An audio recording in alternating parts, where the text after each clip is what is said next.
भारतीय संस्कृति को समाप्त करने के लिए मुगलों से लेकर के जहर घोला गया कि जिससे हिंदू से कैसे लड़ेगा, हिंदू की टांग कैसे खींचेगा। और उनके मुंह पे भी तमाचा है। जो ईसाई मिशनरी पे कार्य चल रहा है उस पर कोई बोलने वाला नहीं है। जो कट्टरपंथी वामपंथी जो मस्जिदों के तौर पर ईसाई मिशनरी के तौर पर जो कार्य करते हैं उस पर कोई बोलने वाला नहीं है। ईसाई मिशनरियां जिन गरीब हिंदुओं को प्रलोभन देकर के धर्मांतरण करवा रही हैं, आप देख रहे हैं कि लगातार वापसी हो रही है। अभी कल उड़ीसा की एक मुस्लिम महिला ने हिंदू धर्म स्वीकार किया। संत हो चाहे गृहस्थ हो, जो भी व्यक्ति बढ़ता है उसके पीछे बहुत से लोग पैर खींचने वाले मिलते हैं। विषम परिस्थिति में पढ़ाई कराया बच्चों की, वो अपने बहन की शादी करने में जो है इतनी गरीबी थी कि नहीं कर पा रहे थे, लेकिन उन्होंने अपने जो है तो साधना के बल पर, उन्होंने जो है अपनी सद्भावना के बल पर, हनुमान जी की कृपा से आज हजारों गरीब बच्चियों का कन्यादान करते हैं। अपने तरफ से पैसा लगा करके हजारों गरीबों लड़कियों को कन्यादान कराते हैं, शादी कराते हैं।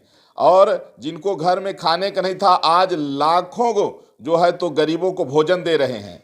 तो जो ईसाई मिशनरियां हैं, इस्लामिक संगठन हैं, उनको ये बात अच्छी नहीं लग रही है। जिनके पूर्वज हिंदू थे, क्योंकि भारत में जितने ईसाई मुस्लिम हैं सबके पूर्वज हिंदू थे। मैं चैलेंज करता हूं 10 पीढ़ी देख लें, 10 पीढ़ी के अंदर इनको मिल जाएगा। और सब कन्वर्टेड हैं। तो जो घर वापसी करना चाह रहे हैं तो कुछ लोगों को घर वापसी भी करा रहे हैं। तो इसलिए इसमें बड़ा षड्यंत्र है। और ख़ास तौर पर जो सनातन धर्म को मानने वाले जैनी हैं, बौद्ध हैं, सिख हैं, हिंदू भाई बहन सब सनातनी हैं। हम इनसे आग्रह करेंगे कि किसी भी अगर सनातनी का विरोध हो तो कम से कम हिंदू तो विरोध न करे, सनातनी तो विरोध न करे।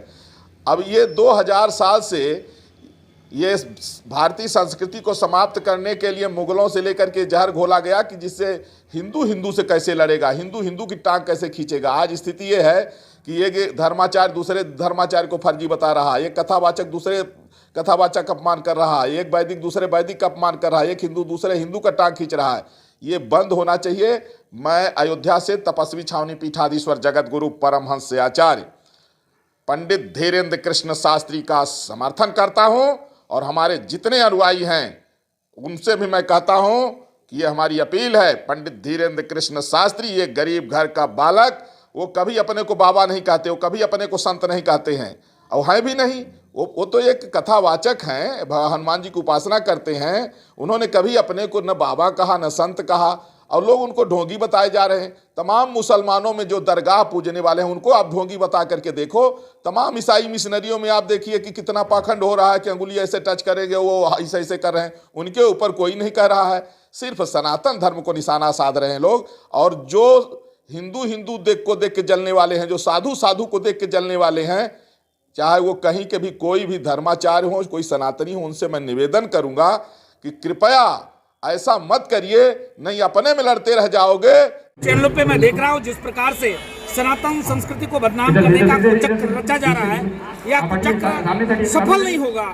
क्योंकि बागेश्वर धाम जो सरकार है वो लगातार सनातन धर्म संस्कृति की बात करते हैं, हिंदुओं की रक्षा की बात करते हैं। जिस प्रकार से विधर्मी जो तमाम मिशनरी है, जो तमाम ईसाई संस्थान है, जो तमाम ऐसे मुस्लिम कट्टरपंथी हैं जो लगातार धर्मांतरण करते हैं, लेकिन उस धर्मांतरण को बचाने के लिए बागेश्वर सरकार प्रयास कर रहे हैं। तो इस प्रयास को दबाने के लिए जो कट्टरपंथी मीडिया है, वामपंथी मीडिया है, वामपंथी जगत के लोग हैं, जो ढोंग ढकोसला के मानने वाले लोग हैं, वो इनकी विचार को दबाने का प्रयास कर रहे हैं। हम साधुजन उनके साथ हैं और मैं आह्वान करता हूँ देश के ऋषि मुनि महात्माओं से, संत जनों से कि बागेश्वर सरकार के साथ उनको आशीर्वाद दीजिए और ऐसे सनातन धर्म संस्कृति के लिए कार्य करते रहें। और उनके मुंह पे भी तमाचा है। जो ईसाई मिशनरी पे कार्य चल रहा है उस पर कोई बोलने वाला नहीं है। जो कट्टरपंथी वामपंथी जो मस्जिदों के तौर पर, ईसाई मिशनरियों के तौर पर जो कार्य करते हैं उस पर कोई बोलने वाला नहीं है।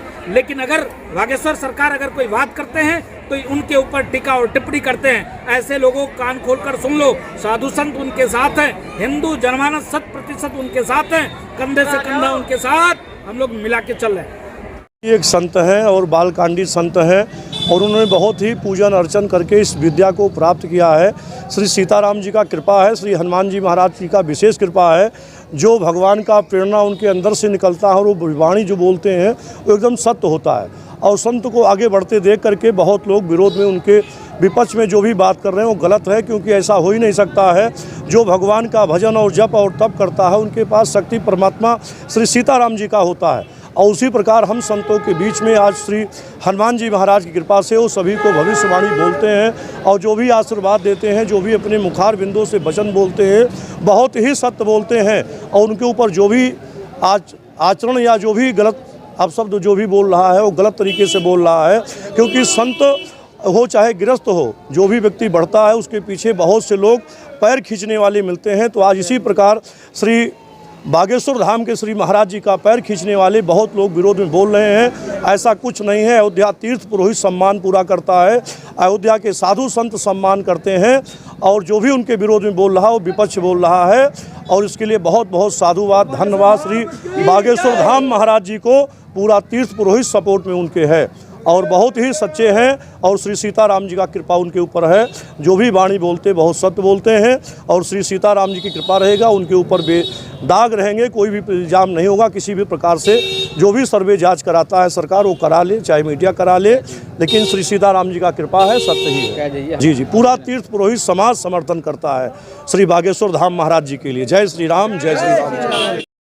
बागेश्वर धाम के पीठाधीश्वर श्रद्धेय धीरेन्द्र शास्त्री जी पर जो आरोप लगाए जा रहे हैं वो एक फिल्म के बायकॉट का हिस्सा है।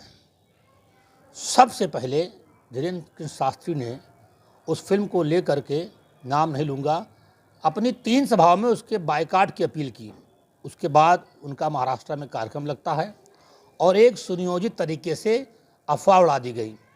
लिखित में कहीं कुछ नहीं है, लेकिन हम आपको बता दें कि धीरेन्द्र शास्त्री के विरुद्ध नागपुर का जो व्यक्ति बोला वह खुद मुंबई सीआईडी के द्वारा एक लिस्ट 2017 में महाराष्ट्र सरकार को दी गई थी, जिसमें 50वां नंबर श्रद्धा उन्मूलन समिति के सदस्य का था, जो नक्सलियों से जुड़ा हुआ है।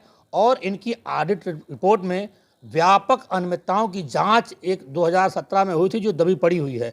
हमने महाराष्ट्र सरकार से यह मांग की है कि इस व्यक्ति के खिलाफ कार्रवाई की जाए, क्योंकि यह एक संगीन आरोपी है और धीरेन्द्र के शास्त्री जो कर रहे हैं उसको करने के लिए जिगर होना चाहिए। हमारे संत समाज को इनसे प्रेरणा लेने की ज़रूरत है। आप समाज को किस तरफ लेके जा रहे हैं? वो एक आवाज़ पर 1 लाख लोगों को एकजुट कर दे रहे हैं, और आप कथाओं से निकल आते हैं, कोई आपको पूछने भी नहीं जाता है। वो शपथ दिलाते हैं हिंदुओं की एकता की, घर वापसी करा रहे हैं। ईसाई मिशनरियाँ जिन गरीब हिंदुओं को प्रलोभन दे करके धर्मांतरण करवा रही थी, आप देख रहे हैं कि लगातार वापसी हो रही है। अभी कल उड़ीसा की एक मुस्लिम महिला ने हिंदू धर्म स्वीकार किया। तो आप पहले वह जिगरा पैदा करो कि लोग अपने धर्म में वापसी हों। अनावश्यक विरोध प्रलाप उचित नहीं है। यह हम अपने सभी संत जनों से जो धीरेन्द्र शास्त्री का विरोध करते हैं उनसे ये मेरा अनुरोध है कि ऐसी ओछी हरकतें न करें।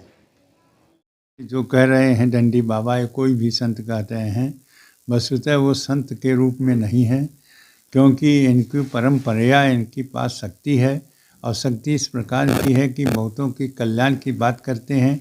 और उनको यदि ढोंगी कहा जाता तो ढोंग कौन चीज़ ढोंग होता है? ढोंग होता है जो झूठी बात में फंसाना है और झूठी बात करना, जिसके माध्यम से उनको अर्थ अर्जित करना। ऐसा नहीं है, वो सही रूप में बताते हैं और उनकी परंपरा के अनुसार उनको इस प्रकार का ज्ञान है। ऐसे ज्ञानी, चाहे वो गृहस्थ हो चाहे संत हो, जो ज्ञानी होता है, सनातन धर्म के संबंध में बोलता है, ऐसे लोगों का सम्मान करना चाहिए। और उनको इस प्रकार से ढोंगी कहना गलत है। और उनके तमाम इतने लोग जो जाते हैं और जिनके कार्यों का समाधान होता है, वो ढोंग नहीं है, वह तो समाधान है। उनको सिद्धि प्राप्त है। सिद्धि कई प्रकार से, एक तपस्या से प्राप्त होती है, एक परंपरा से प्राप्त होती है, और एक नैसर्गिक सिद्धि प्राप्त होती है। तो इस प्रकार से उनके यह गुण है, और उस गुणों के अनुसार ही वह लोगों के कल्याण की बात और कुछ ऐसे आश्चर्यजनक जो है जानकारी करते हैं जो आश्चर्यजनक है। जैसे किसी का नाम बता देना, किसी के परिवार का नाम बता देना, और क्या तुम्हारे पास रोग है, क्या समस्याएं है, इसका समाधान करना। इसलिए उन्हें ढोंगी कहना गलत है। जो लोग ढोंगी कहते हैं वो स्वयं गलत हैं, और मैं समझता हूँ वही ढोंगी हैं। धीरेन्द्र शास्त्री समर्थन करने योग्य ही हैं। वो वहाँ पर जो जाते हैं उनको सीताराम सीताराम जाप कराते हैं, और उसके बाद जिनकी जो समस्याएं हैं उसका समाधान करते हैं, तो इसको ढोंगी कैसे कहते हैं? ढोंग करते गलत है, उनका मैं समर्थन करता हूँ। वो सिद्ध हैं, उनके पास जानकारी है, जो दैविक शक्तियाँ उनके पास हैं, इसीलिए उसी के आधार पर वो दूसरे के कल्याण करते हैं और ऐसी आश्चर्यजनक बात को बताते हैं। देखिए, वो चाहे जौन करें और जिस रूप से करें, ढोंगी कहना गलत है। जब प्रत्यक्ष रूप में वहाँ इतने हजारों लोग जाते हैं और उनको सीताराम सीताराम जाप कराते हैं, जय श्री राम के नारा लगवाते हैं, तो ऐसे व्यक्ति को ढोंगी नहीं कहा जा सकता है। और क्योंकि वो ऐसे लोगों का जो समस्याएं हैं उसका समाधान करते हैं, तो समाधान करने वाला व्यक्ति ढोंगी कैसे होगा? यदि वो उसके नाम पर ढोंग उसको कहते हैं जो कहता कुछ है और जो असत्य है वो होता है, उसको उस जाल में फंसा करके वो पैसे लेते हैं, ऐसे को ढोंगी कहते हैं। वो ढोंगी नहीं है, उनके पास सिद्धि है, ऐसा ज्ञान है जिसके माध्यम